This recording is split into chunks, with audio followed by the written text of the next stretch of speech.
Untuk mengetahui pergerakan saham hari ini, kita bergabung dengan Head of Investment Reswara Gian Investa, Kiswoyo Adijo. Selamat pagi, Pak Kis. Ya, selamat pagi.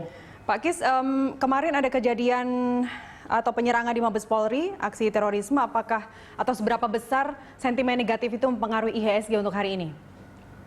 Kalau kita lihat sebetulnya sentimen bom itu market sudah mulai kebal ya, apalagi itu hanya skala kecil, tidak ada korban selain dari pelaku bom bunuh diri itu sendiri.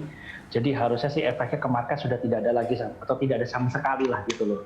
Jadi seperti tidak ada karena tidak ada korban jiwanya gitu loh. Baik, BPJS Ketenagakerjaan ini kan mengurangi porsi investasi dan ini jumlahnya luar biasa begitu. Apakah itu yang akan menjadi sentimen utama untuk IHSG hari ini? Kalau itu sebetulnya sudah lama ya. Jadi kalau kita cerita soal BPJS Tenaga Kerja itu sudah dari minggu kemarin sebetulnya mereka sudah mulai buang barang. Jadi harusnya hari ini sudah habis atau mungkin sudah mereda. Bahkan harusnya sudah habis. Jadi artinya tidak ada lagi. Toh mereka juga tidak buang semua. Mereka hanya mengurangi porsinya dan itu juga saya rasa kemarin sudah habis. Jadi harusnya hari ini sudah selesai.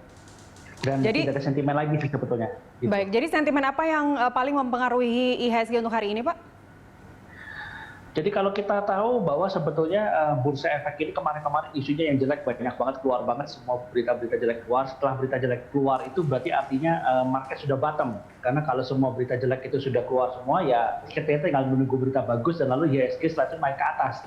Jadi memang kita ini sudah mendekati bottomnya untuk sementara waktu. Saya bilang ini apalagi hari ini kita lihat IHSG sudah positif ya, sudah kembali ke level 6.000. Bagaimanapun juga 6.000 itu adalah level psikologis IHSG. Jadi kalau kita sudah berada di atas 6.000 dan hari ini tutup di atas 6.000 artinya minggu depan kita bisa lebih tenang karena bagaimanapun juga besok Jumat adalah tanggal merah, hari libur. Jadi harusnya kita sudah tenang dan selama IHSG di atas 6.000 kita sudah tenang, udah aman. Karena, selama di atas 6.000 ya. Baik, kalau Anda lihat sekarang di papan bursa Pak Kis sekarang kan di 6.011 ya. Saat ini ya 6.011. Apakah Anda melihat ini sampai penutupan nanti juga tampaknya IHSG akan ditutup di zona hijau? Saya prediksi sih ya, untuk hari ini kita prediksi tutup di zona hijau di atas 6.000. Jadi harusnya aman untuk IHSG untuk hari ini. Gitu. Selama IHSG berada di level 6.000, tidak kurang dari 6.000 kita patut aman ya, merasa aman ya Pak? Di atas 6.000, di atas 6.000 kita aman. Baik, data rilis inflasi BPS nanti siang, seberapa besar pengaruhnya terhadap indeks hari ini Pak? Itu kecil tapi harusnya positif karena kalau inflasinya ada pun itu berarti tandanya ada pertumbuhan ekonomi karena kita tahu bahwa mungkin pertumbuhan ekonomi kita masih akan tumbuh. Memang mungkin yang sekali lagi ditunggu adalah berita soal larangan mudik nih karena ini berkaitan dengan bulan depan. Jangan lupa bahwa Lebaran itu bagaimanapun juga adalah puncak konsumsi Indonesia gitu loh. Puncaknya itu ada di Lebaran. Jadi kalau sampai ada larangan mudik mungkin ini akan menurunkan proyeksi pertumbuhan ekonomi Indonesia. Makanya ini sekarang kan lagi kita tunggu apakah benar-benar dilarang atau mungkin ada pengecualian misalnya harus tes antigen atau PCR dan sebagainya. Ini yang kita lagi tunggu, sebetulnya kita lagi menunggunya ke arah situ sih. Seberapa besar tapi kalau akan berpengaruh terhadap indeks larangan mudik?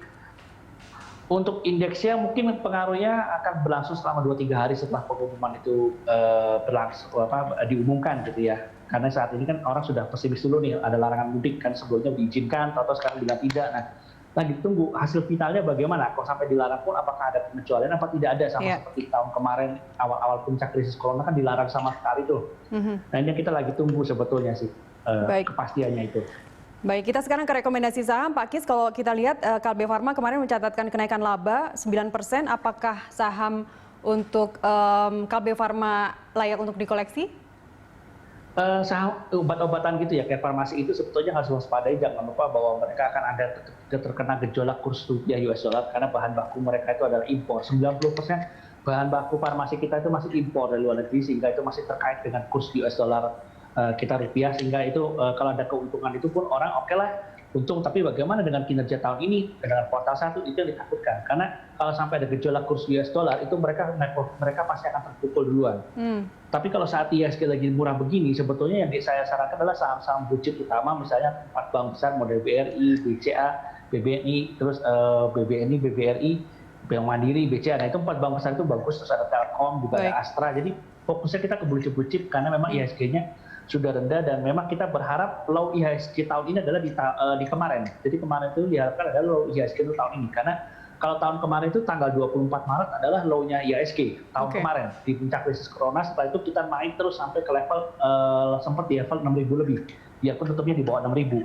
Nah, apakah kemarin itu adalah low IHSG tahun ini? Ya itu adalah harapan kita semua sih, karena beda berapa hari kan gitu. Kalau itu benar low IHSG untuk tahun ini kemarin adalah mungkin diharapkan akhir tahun IHSG masih on the track, masih level 6.800 sampai 7.000. Dan ini adalah momentum rebound untuk IHSG begitu ya.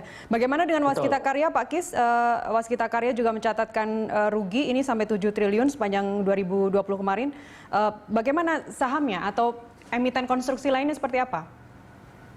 Kalau untuk emiten konstruksi sebetulnya lagi menunggu SWF-nya. Jadi ini tadi balik lagi berkaitan dengan BPJS Tenaga Kerja Tunjangan Sostek. Jadi mereka menjual saham itu sebagian nanti untuk dialihkan ke SWF, dan SWF itu nanti akan membantu meringankan beban hutang daripada proyek-proyek infrastruktur yang sudah diselesaikan dan belum dibayar oleh pemerintah gitu. Jadi memang ini ada nafas segar lah buat emiten konstruksi. Tapi kan masalahnya makanya SWF-nya lagi ditunggu nih, kapan duitnya ngumpul di SWF-nya. Nah ini yang lagi dikejar nih sebetulnya.